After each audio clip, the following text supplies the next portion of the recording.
Следом после выступления главы депутаты провели очередную сессию, где рассмотрели любопытный вопрос об уменьшении налоговых отчислений в федеральный центр, чтобы половина собранного налога НДПИ оставалась в коме. Инициировал обсуждение депутат от партии КПРФ Олег Михайлов. Что из этого вышло, расскажет Михаил Алипченков. Благими намерениями дорога вымощена известно куда. И это, наверное, как раз тот случай. Олег Михайлов от КПРФ высказал вроде как хайповую мысль. Богатая ресурсами республика не должна жить бедно. Так давайте у себя и будем оставлять половину налога на добычу полезных ископаемых. К сожалению, мы можем констатировать тот факт, что бюджет города Москвы на только благоустройство за 3 года составляет почти 1 триллион рублей. А мы с вами еле как, сводим концы с концами, и у нас дефицит более 7 миллиардов на сегодняшний день. Это абсолютно несправедливый порядок вещей, который в любом случае необходимо исправлять. А вот уже мнение эксперта. Александр Говоронский, депутат и руководитель крупного предприятия. Если взглянуть на документы, ясно. Бюджет республики и так увеличивается из года в год.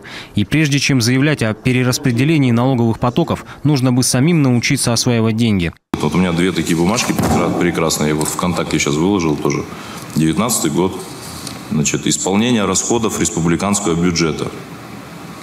И по направлениям деятельности поехали. 66, 98, 86, 75 и так далее. Я вчера об этом говорил. Давайте сначала научимся использовать те средства, которые у нас уже в бюджете есть, при том самом существующем распределении налогов. И мне кажется, это самое правильное. Сначала нужно научиться использовать деньги, а потом уже говорить об увеличении финансирования. Развивать глубокую переработку, повышать добавочную стоимость, получать больше других видов налогов и неналоговых поступлений. Вот что может улучшить региональный бюджет. А вот инициатива Михайлова попросту вводит людей в заблуждение. По сути, это просто политический трюк, уверен Виктор Бетехтин, представитель «Зеленой альтернативы». У нас и социальная сфера хромает, о которой сегодня было так вскользь сказано. У нас переселение хромает из ветхого жилья. У нас есть все. А вы предлагаете, давайте мы деньги эти возьмем, переведем в налоговую базу. А куда они будут? Опять идут в федеральный центр? Может, наверное, сначала нам что нужно сделать? В первую очередь, наверное, хорошо работал, чтобы у нас Минфин и все организации, которые идут подведомственные. А уже тогда говорить о повышении налоговой базы, о всем остальном. То у нас получается как Простоквашино. Деньги-то у нас есть, а вот ума нам не хватает.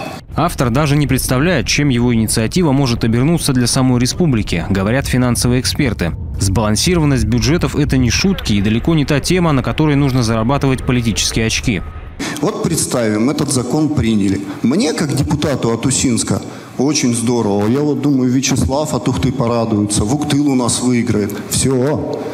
А мне, как депутату от Уссыльмы, что теперь, в Усинске сухари для них собирать начинать? Ведь у нас все распределения вот эти вот пойдут по новому сценарию. И что тогда будут те регионы нашей же республики, те районы делать, у которых нету этих доходов? Вот мне вот интересно, у вас этот момент не просчитан на следующий шаг? Или просто, не знаю, красивая акция? Конечно, передергивание фактов – это интересный момент, но я бы не стал этим заниматься, а сказал бы то, что в настоящее время справедливость распределения налоговых доходов между бюджетной системой Российской Федерации – это один из краеугольных камней в деятельности всех адекватных парламентариев Российской Федерации. Поэтому я вас призываю все-таки поддержать данную инициативу и работать дальше по ней. Со своими пояснениями к инициативе КПРФ выступила и министр финансов Галина Рубцова. Один из основных источников наполнения федерального бюджета – как раз НДПИ. В том числе за счет этих поступлений финансируются образование, медицина, социалка, армия и все национальные проекты. Предложенная модель перераспределения попросту разорвет и федеральные, и региональные бюджеты. Если мы действительно будем запускать, то практически ведь основные субъекты, кто выиграет, это мы, НАО, ХМАО, ЯНАО, Тюмень. То есть есть и очень самодостаточные регионы. И по большому счету я понимаю, что бюджет федеральный именно в части выравнивания между субъектами он просто разорвет. Это также, говорю, вот как был пример здесь по республике Коми, потому что мы это слышим, Ухта, Усинск, если мы сейчас начнем, а это у нас основные, можно сказать, муниципальные образования, которые генерируют налоги на территории республики Коми, и если мы начнем только оставлять им, а за счет чего мы будем другие муниципальные образования это содержать? В итоге депутаты Госсовета блеф от КПРФ быстро раскусили. Инициативу Олега Михайлова, как говорится, прокатили на вороных. А заодно отклонили его же предложение коммуниста об увеличении количества депутатов парламента, получающих зарплату с 15 человек до 20. Это дополнительные бюджетные расходы как минимум на 20 миллионов рублей.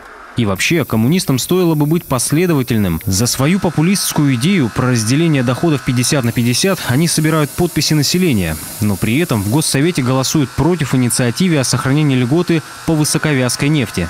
Эта льгота позволила бы сохранить почти 8 миллиардов рублей для бюджета республики и работников нефтяной компании.